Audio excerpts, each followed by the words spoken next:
5월 9일 새벽기도 하나님 앞에 드리겠습니다. 사도신경으로 신앙 고백하겠습니다. 나는 전능하신 아버지 하나님, 천지의 창조주를 믿습니다.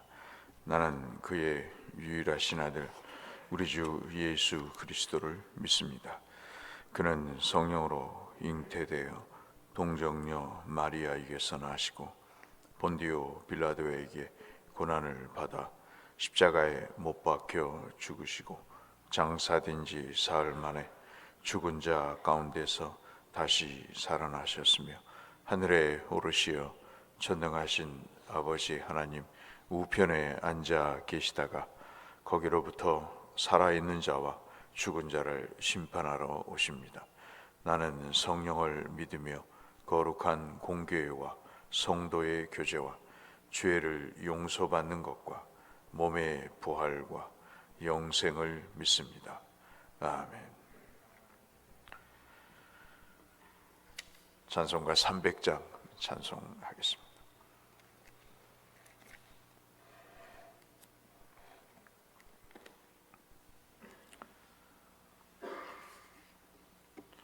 찬송 300장.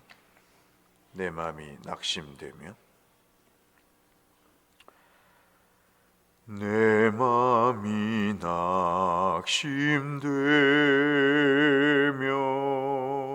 근심에 눌릴 때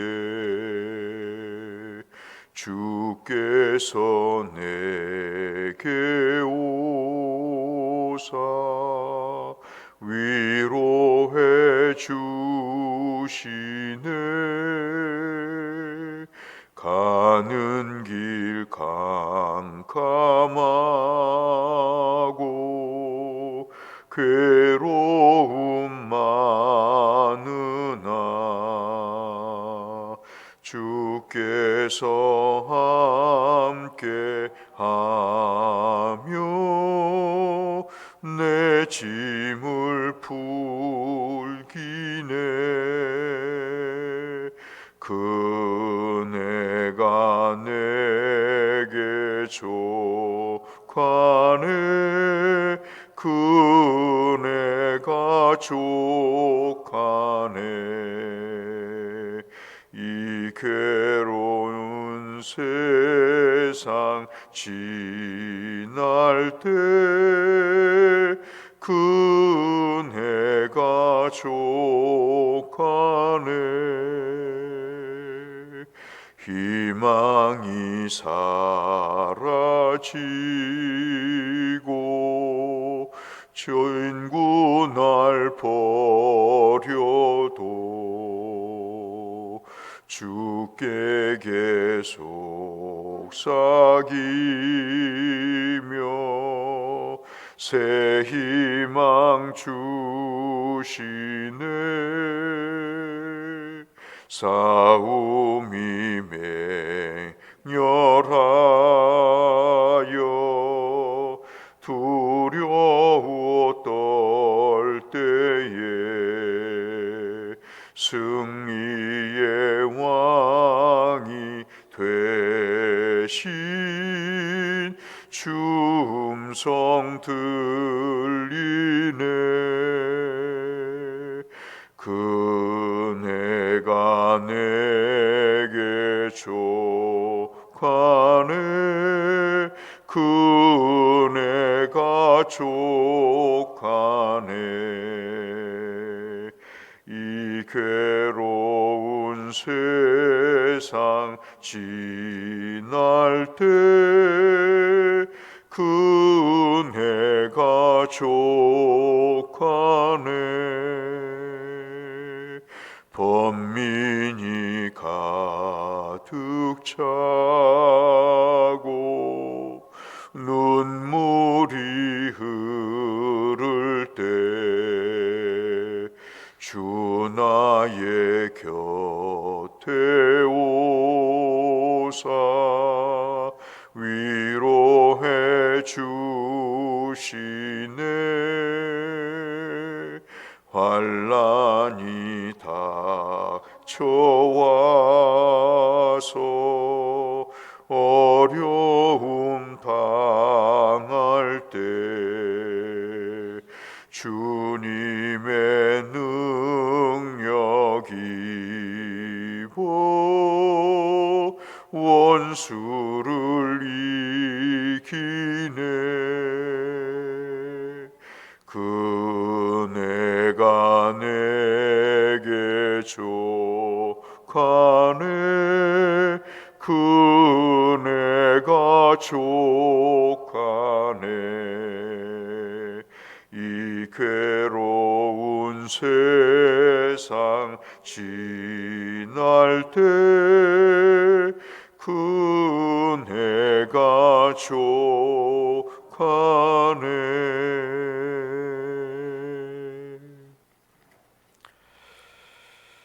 느헤미야 6장을 이 아침 보겠습니다. 느헤미야 6장 1절에서 14절의 말씀.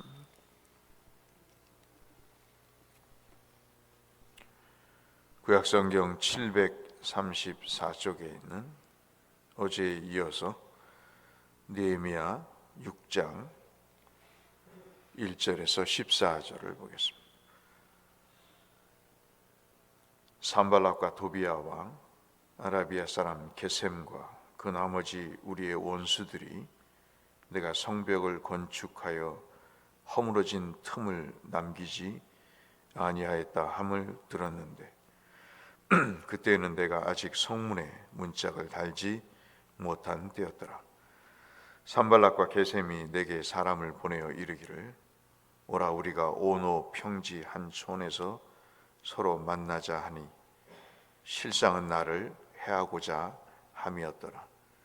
내가 곧 그들에게 사자를 보내어 이르기를 내가 이제 큰 역사를 하니 내려가지 못하겠노라.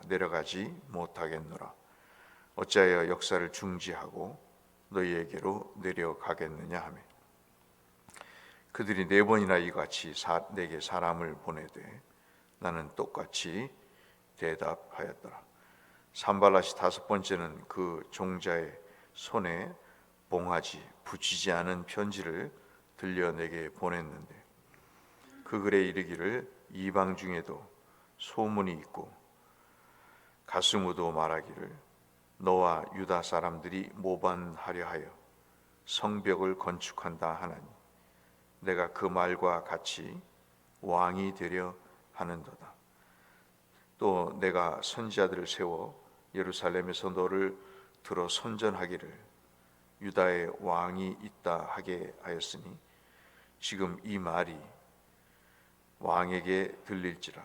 그런즉 너는 이제 오라 함께 의논하자 하였기로 내가 사람을 보내어 그에게 이르기를 내가 말한 바 이런 일은 없는 일이요 내 마음에서 지어낸 것이라 하였나니 이는 그들이 다 우리를 두렵게 하고자 하여 말하기를 그들이 손이 피곤하여 역사를 중지하고 이루지 못하리라 함이라. 이제 내 손을 힘있게 하옵소서 하였노라. 이제 내게 내 손을 힘있게 하옵소서 하였노라. 10절부터 같이 읽겠습니다. 이후에 무에다벨의 손자 들리아의 아들 스마야가 두문분출하기로 내가 집에 가니 그가 이르기를 그들이 너를 죽이러 올 터이니 우리가 하나님의 전으로 가서 외소 안에 머물고 그 문을 닫자. 저들이 반드시 밤에 와서 너를 죽이리라 하기로 내가 이르기를 나 같은 자가 어찌 도망하며 나 같은 몸이면 누가 외소에 들어가서 생명을 보존하겠느냐. 나는 들어가지 않겠노라 하고 깨달은즉 그는 하나님께서 보내신 바가 아니라 도비야와 산발랏에게 뇌물을 받고 내게 이런 예언을 함이라. 그들이 뇌물을 준 까닭은 이렇게 함으로 범죄하게 하고 악한 말을 지어 나를 비방하려 함이었노라. 내 하나님이여 도비야와 산발락과 여 선지자 노다야와 그 남은 선지자들 곧 나를 두렵게 하고자 한 자들의 소행을 기억하옵소서 하였느나. 아멘.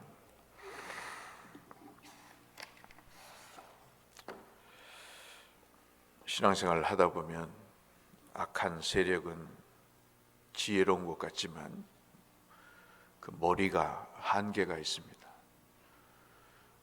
꼭 두 가지의 패턴을 쓰지요. 목적은 하나입니다. 그 목적은 두렵게 하는 것이죠. 손을 피곤하게 해서 의욕을 상실하게 만드는 것입니다.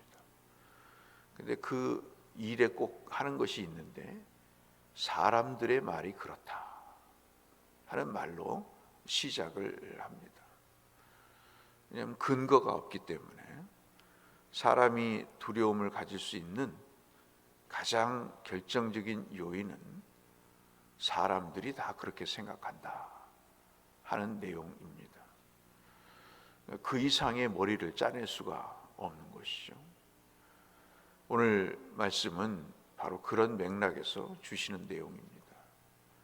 산발락과 도비아와 게셈이라고 하는 이 세 부류의 사람이 지금 성문이 아직 완성되지 않은 상황입니다.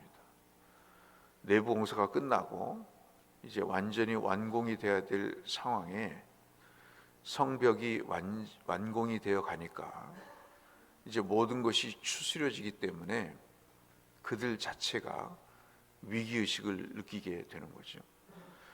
악한 세력은 어떤 것이 정립이 되고 또 발전이 되고 성장이 되면 그 마음이 언짢아지기 시작하는 것입니다. 왜냐하면 자기들의 위치가 그만큼 축소되기 때문인 것이죠.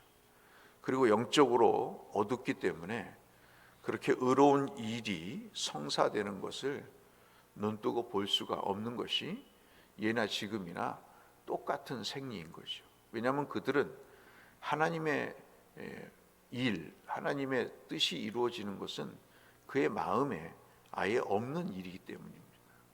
그들이 오직 원하는 것은 자신들의 목적이 성취되는 그 일 위에는 주의 나라도 주의 뜻도 이루어지는 것은 그들의 관심사가 아닌 것이죠. 아시다시피 4번에 걸쳐서 서한을 보냅니다. 요즘으로 말하면 봉한 서한이죠. 즉 등기 우편으로 보낸 내용입니다.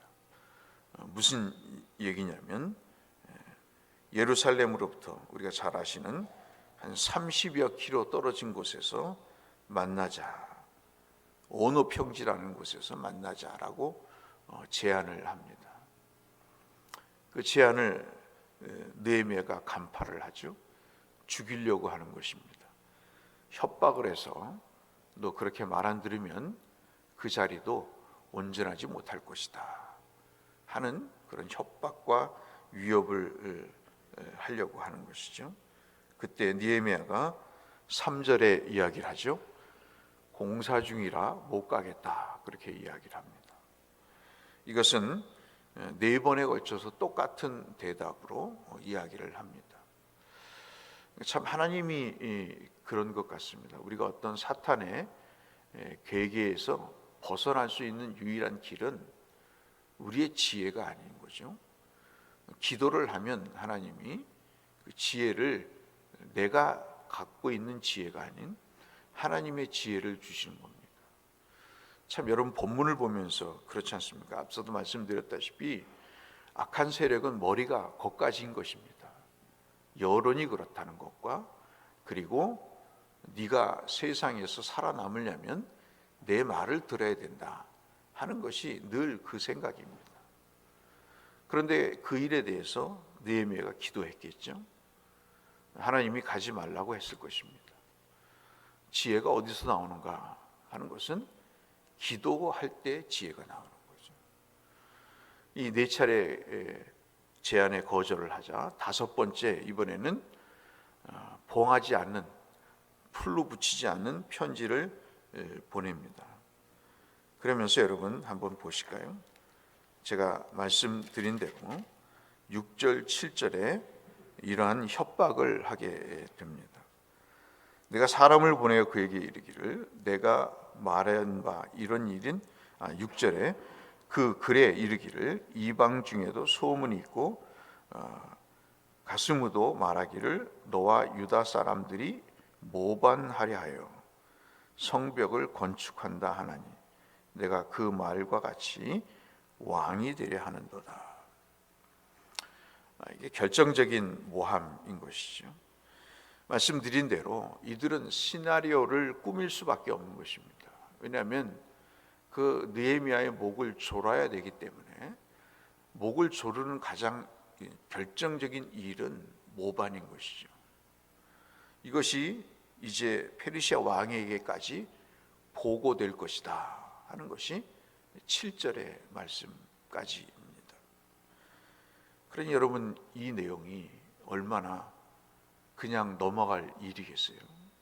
현실적으로 여러분과 제가 아시다시피 소문이라는 것은 걷잡을 수 없이 부풀려져 나가는 거죠. 여러분도 나에 대해서, 내 자신에 대해서 누가 말 조금이라도 하면 잠 못 주무시잖아요. 그런데 남의 말은 너무 하기 쉬운 것입니다.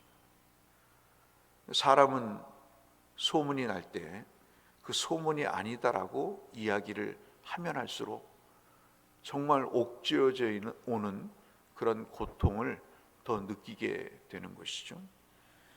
이 일에 대해서 8절 이하부터 느헤미야가 대답을 하게 됩니다.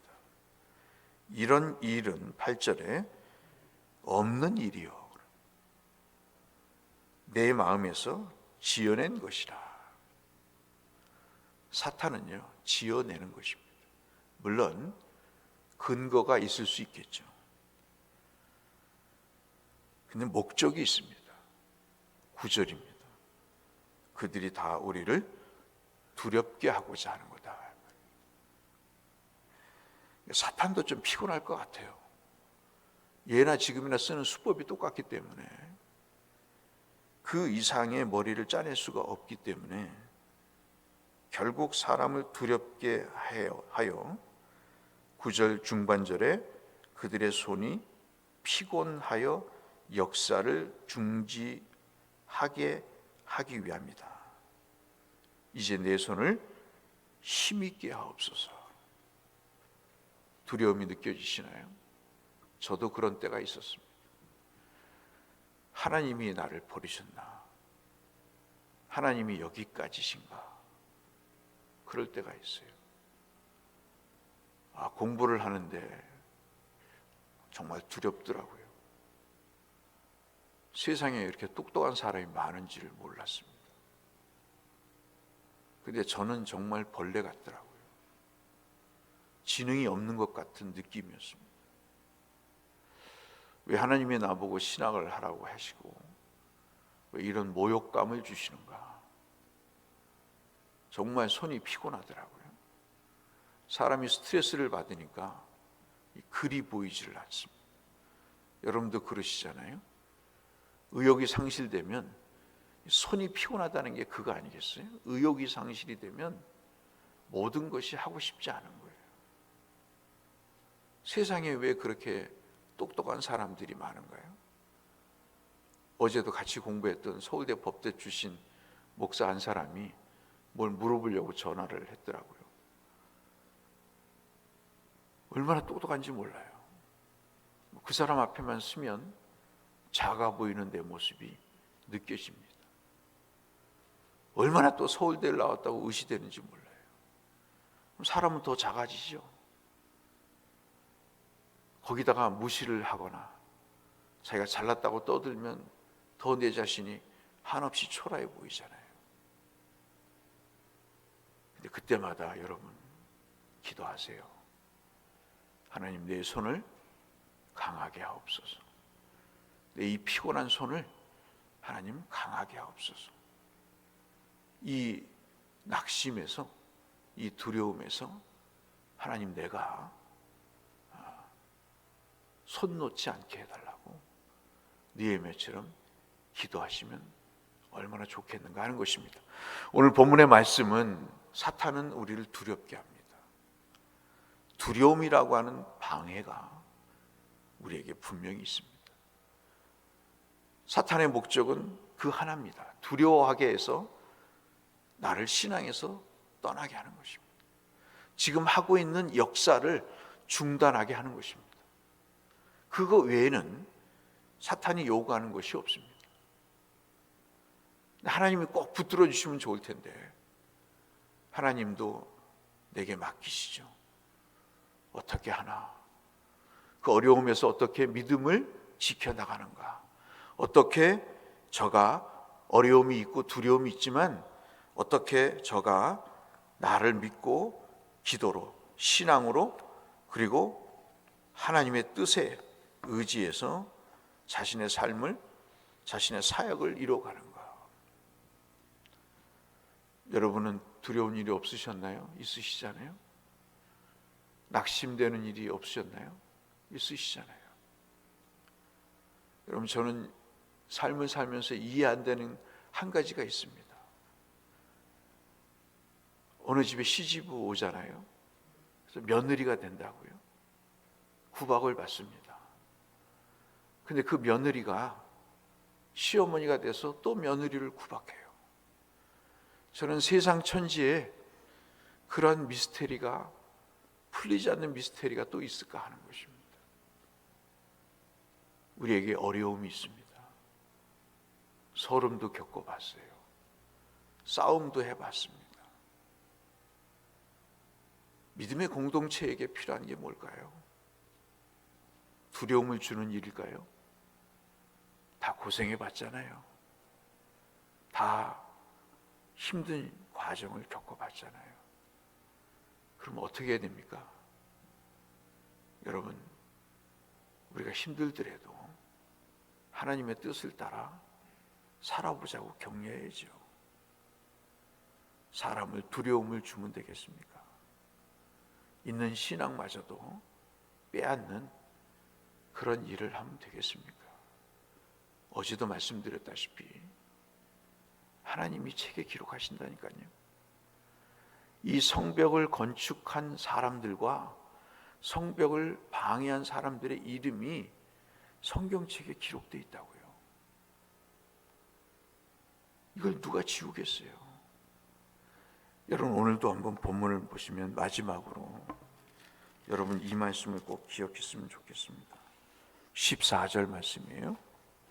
14절을 마지막 같이 읽도록 하겠습니다. 내 하나님이여, 도비야와 산발락과 여선지자 노다야, 그 남은 선지자들 곧 나를 두렵게 하고자 한 자들의 소행을 기억하옵소서. 돕는 자로 기억이 돼야 되죠. 그렇죠? 그러나 하나님의 일을 거역하는 자로, 성도를 실족하게 하는 자로 기억이 될 때, 여러분, 대곳 농협지점장도 이거 못 지워요. 국민은행 지점장도 못 지운다고요. 사람이 어리석어서 이 일을 중단하지를 않습니다. 사랑하는 성도 여러분, 선지자까지 매수해서 느헤미야를 성전 안에서 죽이려고 합니다. 우리에게는 겉으로 편지를 통해서 협박을 하는 그런 두려움이 우리에게 분명히 있습니다. 또 심지어는 성전 안에서까지 죽이려고 하는 사탄의 내적인 유혹들이 우리에게 있습니다. 겉과 속으로 우리를 위협하고 시험 들게 하여 우리의 손을 늘어뜨리려고 하는, 낙심하게 하는 이 유혹과 시험에서 우리가 이길 수 있는 방법 하나는 오히려 내가 하나님을 두려워하는 것이죠. 하나님을 경외할 때 이 모든 일이 해결되는 것을 우리가 볼 수 있습니다. 본문을 읽어보세요. 오늘 가셔서 읽어보시면 느헤미야를 두렵게 하려고 했던 자들이 오히려 두려움에 빠집니다. 왜냐하면 성벽이 완공이 되어 가거든요. 사람을 두렵게 하면 그 인생에 두려움이 찾아옵니다. 언젠가는 찾아와요. 주님이 살아계시기 때문에 그런 것이죠. 여러분 삶에서 낙심이 되시고 또 어려움이 있으실 때마다 찬송 300장 찬송을 한번 불러보세요. 그리고 그 일을 통해서 하나님의 큰 위로와 힘을 얻으시는 저와 여러분이 되시고, 오늘 하루도 어려운 가운데서도 두려움 가운데서도 하나님을 통해서 오히려 손에 힘을 얻으시는 복을 누리시는 성도님들 되시기를 주의 이름으로 축원합니다. 거룩하신 아버지, 이 은혜를 우리 모두에게 허락하여 주옵소서. 예수님 이름으로 기도 올리옵나이다. 아멘. 하늘에 계신 우리 아버지, 아버지의 이름을 거룩하게 하시며 아버지의 나라가 오게 하시며 아버지의 뜻이 하늘에서와 같이 땅에서도 이루어지게 하소서. 오늘 우리에게 일용할 양식을 주시고 우리가 잘못한 사람을 용서하여 준 것 같이 우리 죄를 용서하여 주시고 우리를 시험에 빠지지 않게 하시고 악에서 나라와 권능과 영광이 영원히 아버지의 것입니다. 아멘. 교회 임직을 위해서 이 한 주간 기도하자 말씀을 드렸습니다. 교회를 위해서 기도해 주시기를 바라고 편찮으신 성도를 위해서 함께 기도해 주시기를 부탁드립니다. 주여, 주를 찾으면서 주님 앞에 기도로 나가겠습니다. 기도하겠습니다. 아버지 하나님 감사합니다. 주님의 은혜를 오늘도 확인하며 생명을 주시고 은혜를 베푸신 하나님을 찾을 수 있도록 믿음을 주시니 감사합니다. 하나님, 부족하고 연약하고 불쌍함을 주님 용서하시고 주께서 아버지 하나님 새 힘을 주사 아버지 하나님의 뜻을 세워가며 공동체를 세워가며 믿음의 역사를 이루어가는 느헤미야와 같은 주의 종들이 될 수 있도록 은혜를 더하여 주시기를 아버지 빌고 소원합니다. 세상에 많은 사람들이 참으로 아버지 하나님, 하나님을 모르고 살지만 우리는 하나님을 알지 않습니까? 하나님, 낙심이 되고 어려움이 있어도 다시 한번 기도를 통해 하나님을 의지하는 것을 통해 손에 힘을 얻게 하여 주시옵시고 모든 내적인 외적인 유혹과 시험과 하나님 두려움에서 이길 수 있는 은혜를 주께서 베풀어 주시옵소서.